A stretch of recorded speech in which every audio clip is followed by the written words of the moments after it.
사순 제3주간 목요일에 보내드리는 오늘의 강론, 담당의 천주교 대전교구 병원 사목전담 이강우 신부입니다. 오늘 복음은 루카복음 11장 14절에서 23절까지의 말씀입니다. 그때에 예수님께서 벙어리 마귀를 쫓아내셨는데 마귀가 나가자 말을 못하는 이가 말을 하게 되었다. 그러자 군중이 놀라워하였다. 그러나 그들 가운데 몇 사람은 저자는 마귀 우두머리 베엘제불의 힘을 빌려 마귀들을 쫓아낸다 하고 말하였다. 다른 사람들은 예수님을 시험하느라고 하늘에서 내려오는 표징을 그분께 요구하기도 하였다. 예수님께서는 그들의 생각을 아시고 이렇게 말씀하셨다. 어느 나라든지 서로 갈라서면 망하고 집들도 무너진다. 사탄도 서로 갈라서면 그의 나라가 어떻게 버텨내겠느냐. 그런데도 너희는 내가 베엘제불의 힘을 빌려 마귀들을 쫓아낸다고 말한다. 내가 만일 베엘제불의 힘을 빌려 마귀들을 쫓아낸다면 너희의 아들들은 누구의 힘을 빌려 마귀들을 쫓아낸다는 말이냐. 그러니 바로 그들이 너희의 재판관이 될 것이다. 그러나 내가 하느님의 손가락으로 마귀들을 쫓아내는 것이면 하느님의 나라가 이미 너희에게 와 있는 것이다. 힘센 자가 완전히 무장하고 자기 저택을 지키면 그의 재산은 안전하다.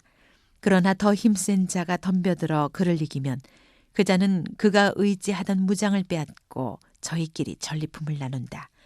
내 편에 서지 않는 자는 나를 반대하는 자고 나와 함께 모아들이지 않는 자는 흩어버리는 자다.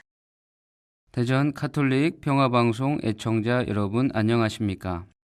치유 이야기로 시작하지만 오늘 복음의 주제는 예수님을 향한 군중의 도전입니다.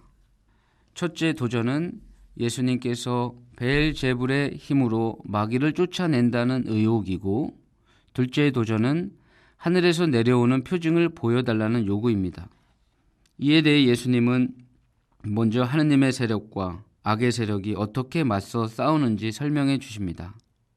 하느님의 세력은 예수님을 총사령관으로 모시고 악의 세력과 싸우고, 악의 세력은 사탄을 우두머리로 하여 하느님의 세력에 맞서고 있습니다.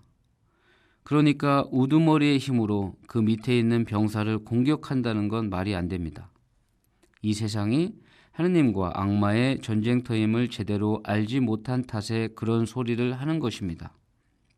표징에 대해서는 하느님의 손가락이란 표현을 사용하심으로써 표징을 요구하는 군중이 이집트 요술사들만도 못하다며 은근히 질책하십니다. 모세와 아론이 여러 표징을 보이자 처음에는 그들을 우습게 알던 이집트 요술사들도 결국 이것은 하느님의 손가락이 하신 일입니다 라고 인정합니다. 더 자세히 탈출기 8장 15절에 보면 재미난 이집트 마술사들의 모습이 나옵니다. 마술사들이 파라오에게 이것은 직접 신이 하신 일입니다 라고 말했으나 파라오의 마음은 굳어져서 그들의 말이 귀에 들어오지 않았다. 야훼께서 말씀하신 대로였다 라고 나옵니다. 바로 앞의 내용은 아론이 지팡이로 이집트 땅에 먼지를 치자 먼지가 모기로 변해서 사람과 짐승들이 고통에 시달리는 내용이 나옵니다.